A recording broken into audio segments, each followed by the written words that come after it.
Ladies, if you're noticing more chin hair than you used to, you're not alone. But what if I told you some of your everyday habits, things you do without thinking, could be the reason your facial hair is getting worse? I'm talking about doctor-backed warnings most women over 60 never hear until it's too late. Stick with me to the end, because I'll reveal the number one thing I stopped doing that made a huge difference.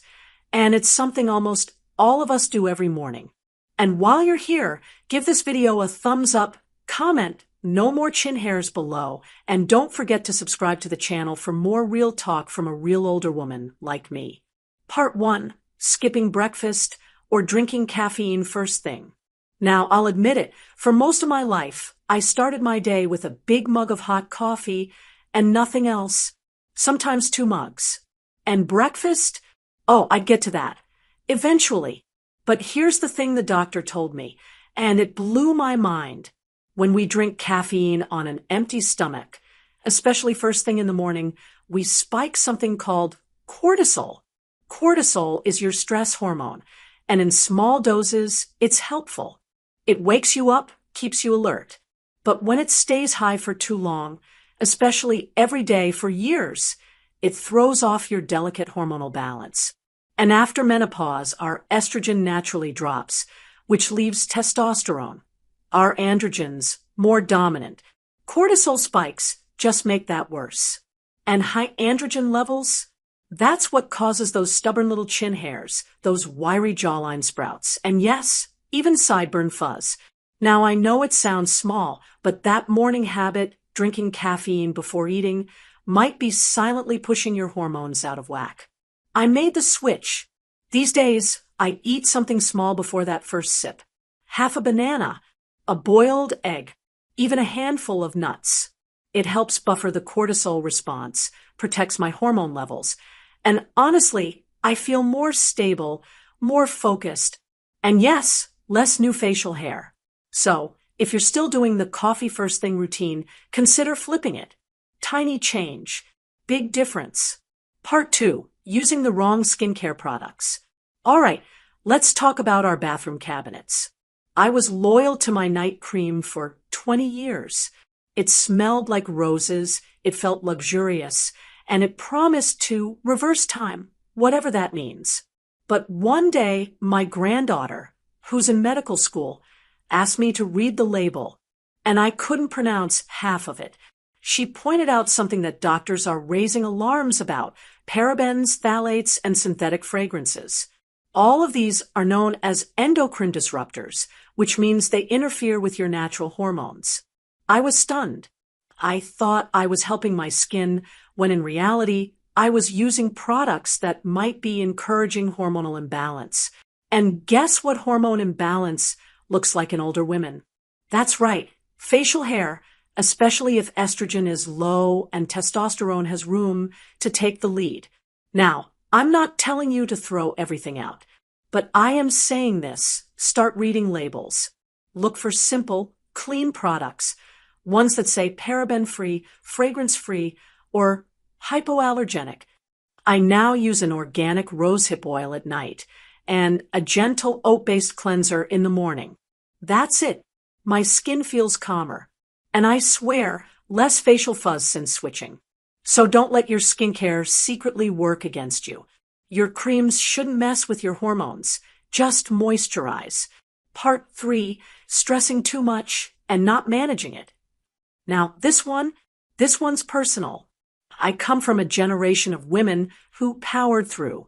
We took care of the house, the kids, our parents, the neighbors, everyone. And we never really stopped to process our stress. But let me tell you what happens when you don't manage your stress. Your body holds on to it every single day, and it adds up. Doctors call it chronic cortisol elevation.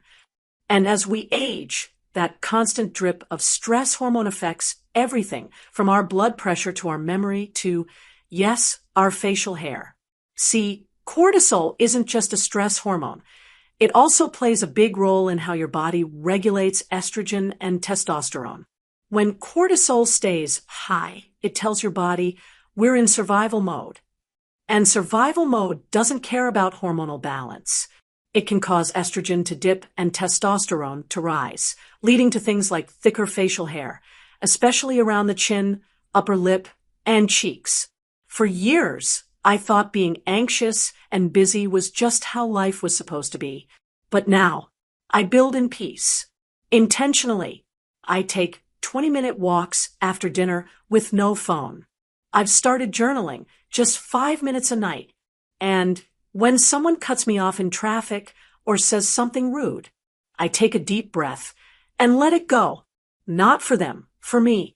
Stress will always be there, but you can choose how much of it you carry. And let me tell you, since learning to manage mine, I've not only felt more rested, I've also noticed fewer new hairs popping up unexpectedly. Part 4. Eating too much sugar and processed carbs. Now, let me paint you a picture. Back in my 40s and 50s, if I was feeling low on energy or a little down, you could bet I'd reach for a muffin or maybe a cinnamon roll if I was really treating myself. Sugar was my comfort, and I told myself, I've earned this. I've lived through enough. But the truth, sugar was sneaking behind my back and messing with my hormones. Doctors are now warning women our age about something called insulin resistance. It happens when you eat too many sugary or processed foods, white bread, pastries, soda, all the things we grew up thinking were harmless. Over time, your body stops responding properly to insulin, and that leads to more fat storage, more inflammation, and more, you guessed it, androgen activity. Yes, sugar can actually trigger facial hair growth in older women. I had no idea at first. I just thought the hairs on my chin were a part of aging. But when I cut back on sweets and started focusing on whole foods, veggies, lean protein, and fiber-rich grains, I noticed something surprising. Not only did my energy stabilize and my skin get clearer, but those little wiry chin hairs, they stopped popping up as often. So if your pantry is full of snack cakes, sugary cereals, or pasta you eat every night, it's worth reconsidering. Because sugar doesn't just show up on your waistline. Sometimes it shows up on your face, one little dark hair at a time. Part 5. Sleeping poorly or inconsistently.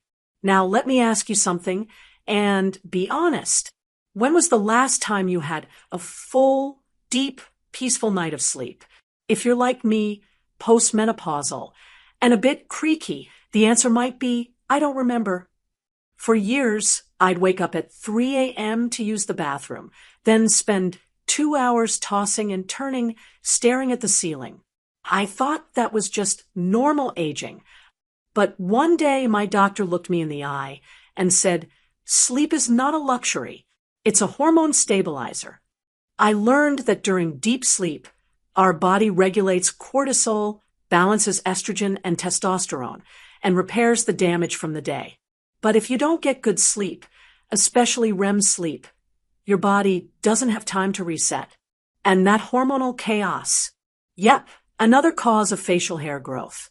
Poor sleep also spikes insulin resistance and stress, which we've already talked about. It's all connected. So now, I treat my bedtime like a sacred ritual. No screens after 8 p.m., a magnesium supplement after dinner, and I use a lavender pillow mist that makes me feel like I'm sleeping in a spa. Do I still wake up sometimes? Yes, but it's rare now. And the difference in my energy, my mood, and yes, my facial hair, it's remarkable. So if you're brushing off your poor sleep like it's no big deal, I beg you, make it a priority. Because sleep isn't just about rest. It's about giving your body the power to regulate itself again. Part 6. Using hair removal products that worsen the issue. Now, this one, I wish someone had told me years ago. Like many women, once those stubborn little chin hairs started popping up, I went straight to the drugstore. Creams, wax strips, even those little battery-powered razors. I tried it all. And for a while, it worked. But here's the problem no one talks about. Some hair removal products actually make the issue worse in the long run. Depilatory creams, for example, they can irritate the skin, disrupt your natural pH, and increase inflammation. Inflammation signals your body to go into repair mode, and sometimes that includes growing stronger, thicker hair in the area. Same with tweezing every single day. Constant plucking can cause microtrauma to the follicle, and in response, your body says, "Oh, you must need hair here," and starts growing it back coarser. What really got me was when my dermatologist told me, if you're constantly attacking the same spot, your body thinks it's protecting you. Isn't that wild? Now, I'm not saying you have to live with facial hair, but I am saying there are gentler, smarter ways. I switched to using a facial epilator once a week, very gently, and more importantly, I focused on fixing the internal hormonal triggers like the food I ate, the sleep I got, and my stress levels. You can't fight facial hair into submission. You have to understand what your body is trying to tell you. And once you do that, everything starts to shift. Now listen, getting older isn't the problem. It's not knowing how to care for our bodies as they change. The good news? These are all fixable. I've made these small changes myself, and believe me, they work. And if you found this helpful, I'd love for you to join my Savvy Senior newsletter, where I share real, practical advice for women over 60 who still want to feel radiant, confident, and sharp. The link's in the description below. Until next time, stay savvy, stay strong, and keep those tweezers where they belong, in the drawer.